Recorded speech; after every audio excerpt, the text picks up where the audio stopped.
নমস্কার বন্ধুরা, কেমন আছেন সবাই? আমি তোমাদের সঙ্গে আর একটা নতুন ভিডিও নিয়ে হাজির হয়ে গেছি। তো সকাল এখন 9:30 বাজে।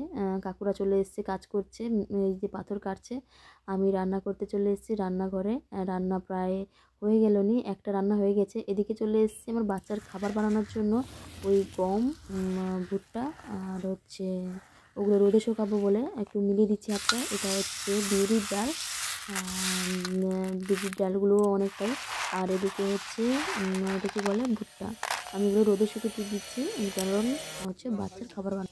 কী লাগছে, এটা হচ্ছে গম 500, আমি একটা পরিমাণ নিয়ে নিয়েছি, 500 গম নিয়েছি। এটা হচ্ছে চিড়ে ভাজা, 2 প্যাকেট চিড়ে ভাজা, আমি 3টে এনেছি তো 2টোই লাগবে আমার। আর 500 প্যাকেট আছে ছোলা ভাজা, পুরো একদম গোটা ভাজাই এনেছি। এত ঘরে ভাজতে পারবো না।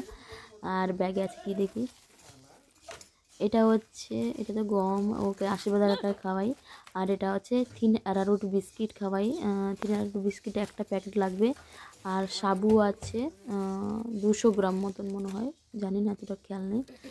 আর কি আছে দেখি, হ্যাঁ এখানে যে বিউলির ডাল আছে 250 গ্রাম বা 200 গ্রাম আছে। এখানে ভুট্টা আমার বর ভাজছে, দেখো লাল লাল করে ভেজে নিচ্ছে। কি ভাজা হবে, ভুট্টা ভাজা হবে, আর হচ্ছে গম ভাজা হবে, আর সঙ্গে বিউলির ডাল, এই 3টে ভাজা, হ্যাঁ সবটাই, এবং সাবু ভাজা হবে। এগুলো সব ভাজাভুজি হয়ে গেছে। আমার বর মশাই একটু হেল্প করছে। আমি এতটা দাঁড়িয়ে ভাজতে পারবো না, অনেকক্ষণ সময় লেগেছে করতে। দেখো এতটাই ভেজেছে লাল লাল করে, পপকর্ন ভেজে লাল হয়ে গেছে। আমরা পপকর্ন খেয়ে যাচ্ছি। বাচ্চা খাবে কি, আমরাই খেয়ে যাচ্ছি পপকর্নগুলো। তো দাদাভাই বললো পপকর্ন একটু ভাজবো, তো ও একটু ভাজলো কয়েকটা নিয়ে। দেখো পপকর্ন হয়ে গেছে, ওই যে বসে খাবে নিজে, আমরাও খাচ্ছি সঙ্গে, মা আমি ও খাচ্ছে। আর এখানে কয়েকটা পপকর্নও আছে, আমরা বসে খেয়ে আছি। আর এখানে বিউলির ডাল আছে, এটাও সেই ভেজে নেওয়া হয়েছে, মানে ভেজা হয়নি, ভাজা। আর আমার ছেলেটা এখানে খেলাধুলো করছে। এখানে কি ভাজছে কি জানো, তারা আমরা দেখতে পাচ্ছি না।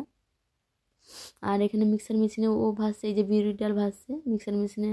ওই কি বলবো, ভুট্টাটাকে একটু গ্রাইন্ডারে একটু মিক্স করে নিচ্ছে। এই যে আমি বসে গেছি চালু নিয়ে চলতে। দেখো পুরোটাই গুঁড়ো হয়ে গেছে। এটা কিন্তু বাচ্চাদের খাওয়ানো সত্যি খুবই উপকারিতা জিনিস। কি বলবো, মানে বাইরের জিনিস তো খাওয়ানোটা ঠিক নয়। সে নেস্টাম বলো, স্যারাক্লাক্স বলো, আমিও আমার বাচ্চাকেও স্যারাক্লাক্স খাই, কিন্তু খাওয়ানোটা তো ঠিক নয় সবসময়। তো ঘরোয়া পুরো একদম অনেক জিনিস রকম এনেছি, তো সেগুলোই বাচ্চাদের খাওয়ানো দরকার। এটা হচ্ছে 1 বছরের ঊর্ধ্বে খাওয়ানো দরকার, 1 বছরের পরে কিন্তু খাওয়ানো ঠিক নয়। আমি কিন্তু আমার বাচ্চাকে 16 মাস পড়লো, 16 মাসে আমি বাচ্চাকে এই রিসেন্টলি 1 মাস হলো খাওয়াচ্ছি। এর আগে দিতাম না। তো 1 মাসের ঊর্ধ্বে মানে 1 বছর 2-3 মাস হলে বাচ্চাকে খাওয়ানো দরকার। কিন্তু এটা প্রচুরভাবে মানে হেলদি জিনিস, তো অনেকটাই কিছু আছে। এটা বাদাম কিন্তু দেওয়া হয়, কিন্তু বাদাম দিইনি, আমার বাচ্চার পেটে সহ্য হবে না বলে, হজম হবে না, তো বাদাম দিইনি।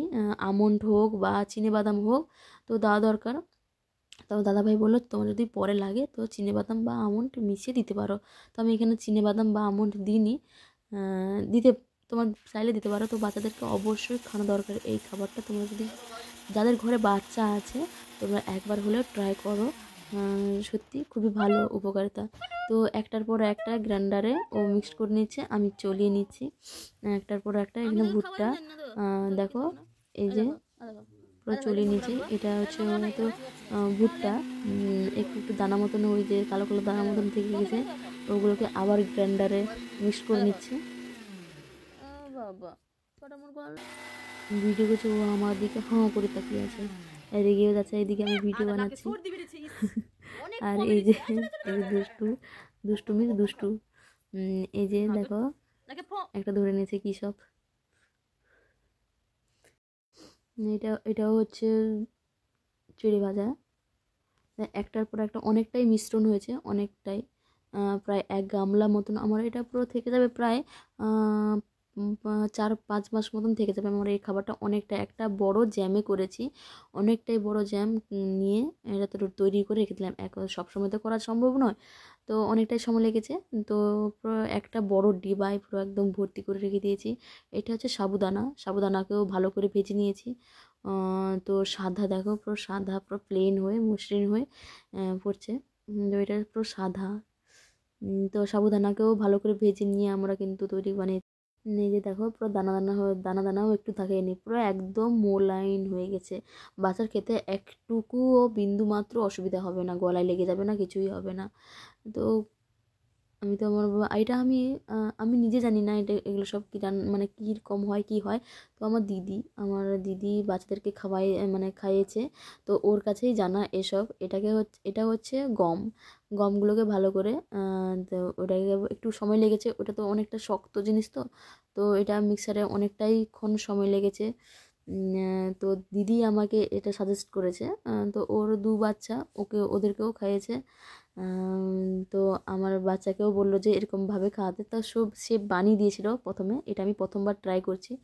তো এই কথা বলতে বলতে তো সাবু কোত্থেকে হয় সেটা মা আর আমার বরের মধ্যে বাবা সবাই মিলে বললো যে এটা সাবু কোত্থেকে হয়, কীভাবে হয়। তো বাবাই ঠিক বলেছে, বাবা বলেছে যে গাছ থেকে হয়। তো মা একটা কীটা বলেছে, মা বলে না এটা অন্য কীরকম হয়। তো সেটাকে মা আমার বর বলল যে আমার ফোনে একটু গুগলে সার্চ করে নাও। তো সেটাই সার্চ করে নিচ্ছি যে সত্যি সত্যি মানে গাছেই হয় সাবুদানা। একটা ফল জাতীয় জিনিস বেরোয়। তো সেটা থেকে মেশিন থেকে ছোটো ছোটো দানা হয়ে বেরিয়ে আসে। তো সেটাই কিন্তু ঠিক, বাবাই ঠিক বলেছে, বাবা অনেক কিছু জানেন যেটা আমরা হয়তো জানি না। তো দেখো অনেকটাই গুঁড়ো হয়ে গেছে, একটা বড় গামলায় কিন্তু অনেকটাই হয়েছে। এটা এখনও গম, মানে পুরো 500-500-র উপর প্রায় গমই আছে।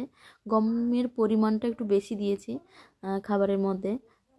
আর 200 গ্রাম হয়তো সাবু, দুটো প্যাকেট চিড়ে, আবার বলে দিচ্ছি। আর 200-250 গ্রাম মতন হয়তো বিউরির ডাল, 200 গ্রাম ওই যে কী বলে ভুট্টা দিয়েছি। আর একটা বিস্কিট প্যাকেট পুরোটাই দিয়েছি, হাফ একটুখানি সামান্য রেখে দিয়েছি। আর গুঁড়ো দুধ দিতে পারো, গুঁড়ো দুধ অবশ্যই দেবে। তো আমি দিইনি, তাল মিশ্রি অবশ্যই দেবে। আমি দুধটা দিইনি কারণ ভাবলাম মানে যদি না খায়ও তো নষ্ট করে দেবো না। তো দুধটা আমি দিইনি। তো যখন আমি খাবার বানাবো তখনই কিন্তু আমি দুধটা নিচেই খাওয়াবো। আমার দিদি যখন বানিয়েছিল আমাকে দিয়েছিল, তখন কিন্তু সে দুধটা দিয়ে একসঙ্গে মিশ্রণ করে আমাকে দিয়েছিল। এটা হচ্ছে ছোলাকে ভালো করে গ্রাইন্ডারে মিক্সড করে নিয়েছি। দেখো পুরো একদম মোলায়েম হয়ে গেছে, একদম মোলায়েম, বা ছাতু যেমন ছোলা ছাতু, তো সেই তেমনই পুরো মিশ্রণ হয়ে গেছে। ওইটাকেও ভালো করে চলে নিচ্ছি, তাও দানা দানা থেকে যায়। তো আর খোসাগুলো আছে সেগুলো আমি বেছে দিচ্ছি, বাচ্চার গলায় লেগে যাবে। তো অনেকটাই পরিমাণে হয়েছে, অনেকটা থেকে গেছে ও খোসাগুলো। তো অনেকটা জিনিস তো কিছু করার নেই, তো থেকে যেতেই পারে। তো সেগুলো চালুনিতে ফেলে দিলেই হলো। দেখো অনেকটাই মিশ্রণ হয়েছে, আমি দেখাতে পারিনি, পরে যখন দাদাভাই গুলাচ্ছিল। এইভাবে পুরো ভালো করে মাখিয়ে নিতে হবে, ওপিঠ সেপিঠ নিচ থেকে উপর থেকে পুরো ভালো করে মাখিয়ে নিতে হবে, যাতে মিশ্রণটা ভালো গুলিয়ে যায়। এটাও এটাও হচ্ছে গমের পরিমাণটা বললাম না বেশি, একটু যা এক্সট্রা ছিল গুঁড়োগুলো সেগুলোকে আরেকবার চালুনিতে চলিয়ে নিচ্ছি, মানে মিক্সারে গুঁড়ো করে নিয়েছিল। তো ভিডিওটা ভালো লাগলে অবশ্যই তোমরা লাইক কমেন্ট শেয়ার এবং একটু ফলো করে দিও প্লিজ। এরপর আমার পুরো একদম মিশ্রণটা হয়ে গেছে। এবারে হাতের সাহায্যে গোলানোর পালা। তো আমি লাস্টে করিনি, আমি একটু করে দিচ্ছি, তারপর তোমার দাদাভাই করবে। তো এবার এলো বিস্কিটটাকেও একটু ভালো করে গুঁড়ো করে নিচ্ছি, মিক্সারেই গুঁড়ো করে নেব। দেখেছো কেমনভাবে গোলাচ্ছি, পুরো ও ফিট দেখছে একটা বড়। ভিডিওটা কেমন লাগলো অবশ্যই তোমরা কমেন্ট করে জানিও। আজকের মতো টাটা, গুড নাইট, টাটা।